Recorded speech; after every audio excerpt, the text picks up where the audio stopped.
NVIDIA's RTX 50 series launch hasn't exactly been great. There are numerous availability issues, problems with the 12-pin power connector, and dubious marketing claims. However, if you drown out all the noise and focus on the RTX 5080 itself, it's a very strong GPU for 4K gaming. This is especially true for the Zotac Solid variant, which is one of the best variants around this generation. Compared to its predecessor, the RTX 4080, the RTX 5080 has a lot of improvements on paper. It has 10% more cores, a slightly higher boost clock at 2.6 GHz, and 16 GB of GDDR7 memory instead of GDDR6. The 5080 also gets a few exclusive features, such as multi-frame generation. As usual, you also get significantly improved ray tracing and AI performance. Compared to its closest AMD equivalent, the Radeon RX 7900 XTX, the RTX 5080 is already 15% faster in most games. This is without factoring in ray tracing and upscaling. Once you add in those parameters, the gap widens to about 40% at 4K. If you're wondering how it stands next to its last-gen counterpart, the 5080 outperforms the RTX 4080 by 14% and the 4080 Super by 15%. A lot of these performance improvements come down to the increased CUDA, Tensor, and RT cores. The new Blackwell architecture also features multi-frame generation, which is a technology that leverages AI to predict and generate additional frames in real time. Previously, the RTX 40 series could only add one generated frame, but MFG allows for up to 3 generated frames. While this improves performance in a lot of games, it also adds latency in many titles.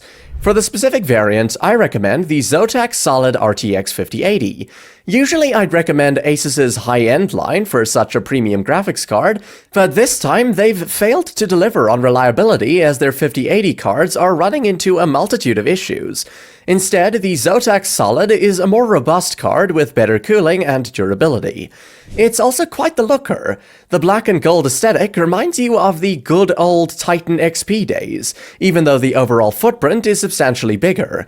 This is a gigantic triple-slot card that has a length of 13 inches. It's not going to fit into any ITX case with ease, and might even struggle with a lot of micro ATX cases.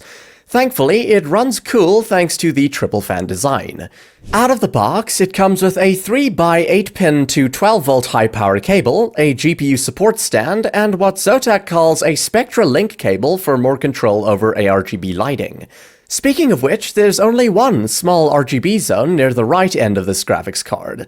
This works well given the card's cleaner aesthetic. For performance, when paired with the Ryzen 9 9900X, expect exceptional frame rates in almost any game, even at 4K.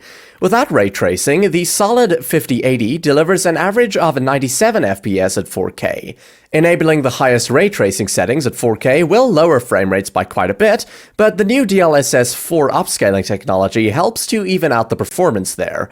So the story comes down to price. The RTX 5080 is already an expensive GPU, and even more expensive if we factor in the GPU shortage and limited availability.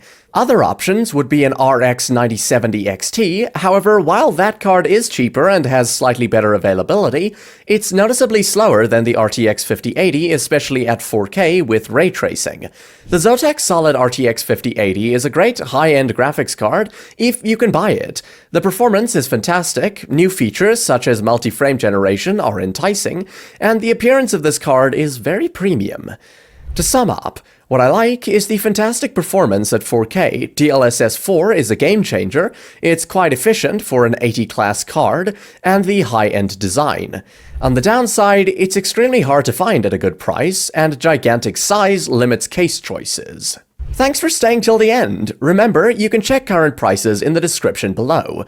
If you're looking to optimize your PC even further, don't stop here. We have more videos filled with suggestions and reviews to help you make the best decisions.